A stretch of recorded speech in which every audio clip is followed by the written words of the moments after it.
You need to stop being best friends with your dog. Which sounds stupid, right? But by the end of this video, you're going to understand why a dog can't switch off. Why they're carrying around so much tension, frustration, and the two things that need to happen before they can truly relax. Because right now, you're joined at the hip, inseparable. Your dog follows you to the toilet, to the front door, to get a glass of orange juice. Now, they do say dogs are a man's best friend, but taking this too literally only creates man's biggest problem. And now it's too late. You've created a monster that doesn't switch off, that can't switch off, because they've never been shown how to truly relax. Not sit there, ears twitching, always listening, always alert, never decompressing. The dog's nervous system is on fire. And the maddest part, most people think these issues start on their walk, but it doesn't. They're overloaded with stress, with anxiety. At first glance, they may look calm, but below the surface, these frantic feelings are festering, chaos churning. These big feelings will rear their ugly head. The scary thing is, it will happen exactly when you expect it to. That day you've mentally hit rock bottom, sick of your dog pulling your arm out of its socket, of getting up early to avoid all people and dogs. You're sore,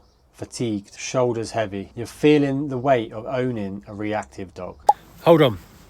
Before I tell you what to do about it, I need to tell you something that's going to sound completely backwards. The two things your dog needs most right now are the two things you'd never think to put together.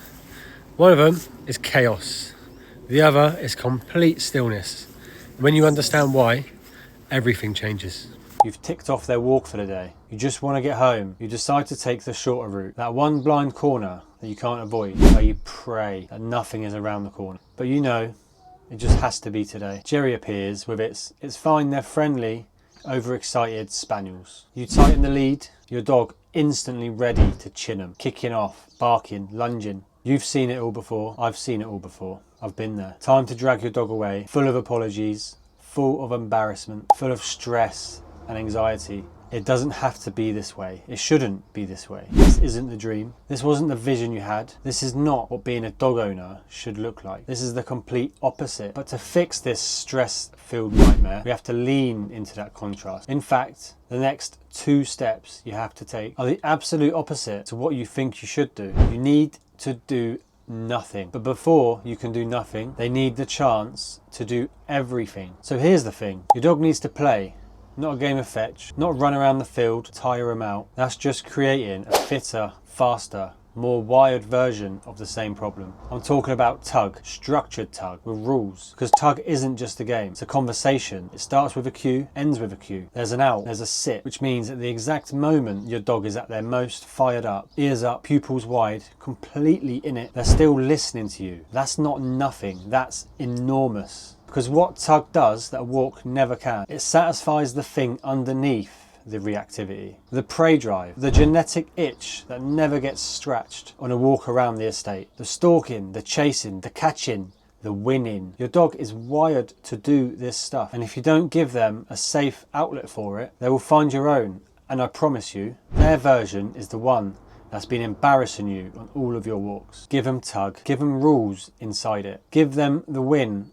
Empty the tank. But here's where most people stop. They burn the energy, tick the box, job done. And their dog is still reactive because play alone isn't the answer. The other half of this is teaching your dog to do absolutely nothing. And I mean that literally. Calm is not something your dog is born with. It's not a default setting. Your toddler would not take themselves off for a nap. And if you don't make them nap, they turn into even snottier, wilder little monsters than they already are. Same thing. So here's what you need. A lead, a bed or blanket, something solid and heavy to tie the lead to.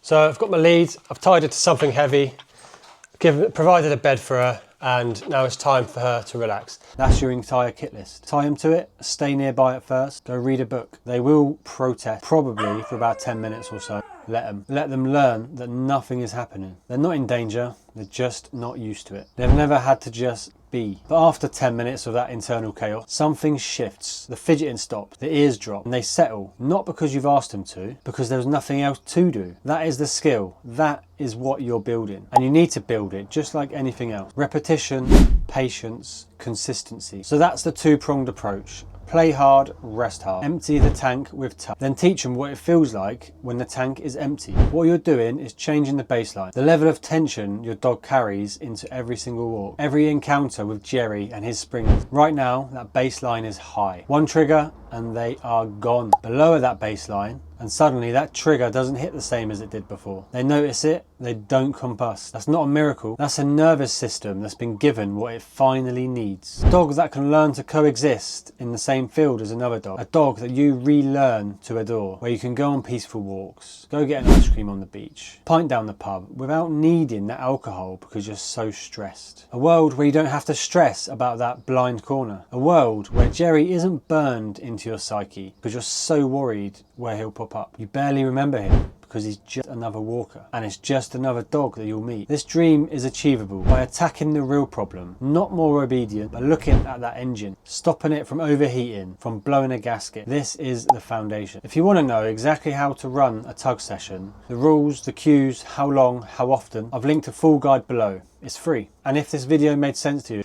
share it with someone whose dog has their own version of Jerry. Pretty sure they'll need to see this.